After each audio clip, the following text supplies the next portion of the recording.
good, y'all? It's Saint Otto. I'm back. Like I said, Mr. Switch the hair up. Never come with the same hairstyle in 2 videos, but today, as y'all seen by the title and the thumbnail, we got something important to talk about today. We got to talk about these VC prices and how they are way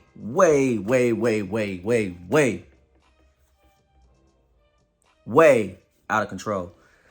Now, video games as a culture has developed over many years, going all the way back to the 60s or whatever. Not 60s, maybe like 80s. Let's say 80s. I don't really care that. But this is just for a point. The whole point I'm trying to start with is that video games used to be cheap. 25 cents, and you could play a couple arcade games at the arcade, and the arcade was making money. Then soon that came into home entertainment, and you had the Nintendo 64s, the PlayStations, GameCubes, all the stuff like that.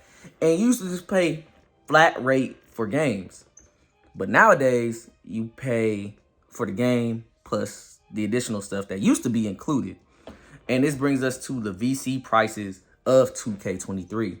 So, in my personal opinion, I mean, I got a job, $100 to make a build. Shout out to All City for doing the research on it, but $100 to make a build is just utterly ridiculous.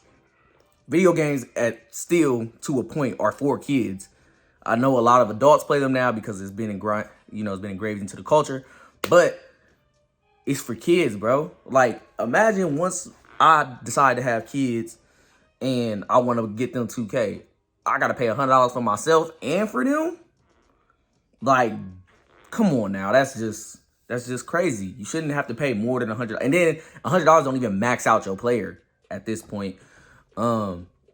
It's really upsetting, dog. Like 2K, y'all got to do better, bruh. Like, even it was just this drastic jump this year because last year it was expensive to make new builds, but the thing is that there were still appropriate ways of gaining VC throughout the game. This year, you can try to do your quests and stuff, but you're not going to get as much VC. And then also playing on Hall of Fame or Superstar, it doesn't give you as much VC as it typically would in other 2Ks. Like, man, I think it was 2K18, 2K19, and 2K20.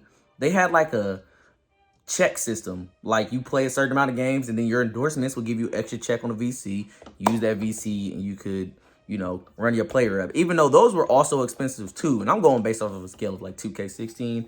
There was a graphic I found back in 2K16. It was like $65K to upgrade your player from 0 to 99 or something like that. Just 0 to 85 or 55 to 85, something. Basically, it wasn't that much, is what I'm saying. But to spend a whole additional $100 to just be competitive, like, this year, I think 2K did an amazing job with the gameplay. They went above and beyond to tiers that I didn't even think that they could really reach. I thought 2K was always going to be this game. They decided to make a more realistic shift, and I think it was for the best.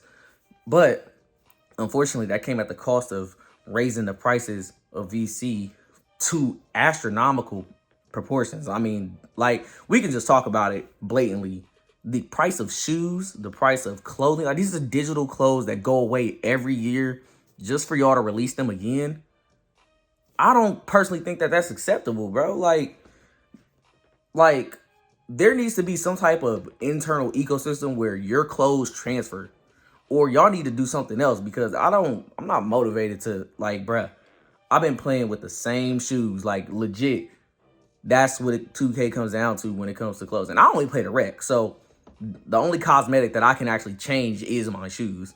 So I stick to getting one pair of shoes because I'm not about to pay 10K VC when I could save that for another player, or I don't even know. Either way, I could save it for my team packs if I ever start playing my team. But I'm not about to spend 6K on some shoes or 10K or some custom shoes. Make sure y'all go look at my most recent video, short or whatever. It got, show you I make some good shoes. But just nobody's about to pay these absurd amounts just to look a little good on the game. Well, some people will, but most people don't got the bread like that. And I do want to stop here for a second. All of y'all strive to make enough money to have bread to play 2K like that, but realistically, no.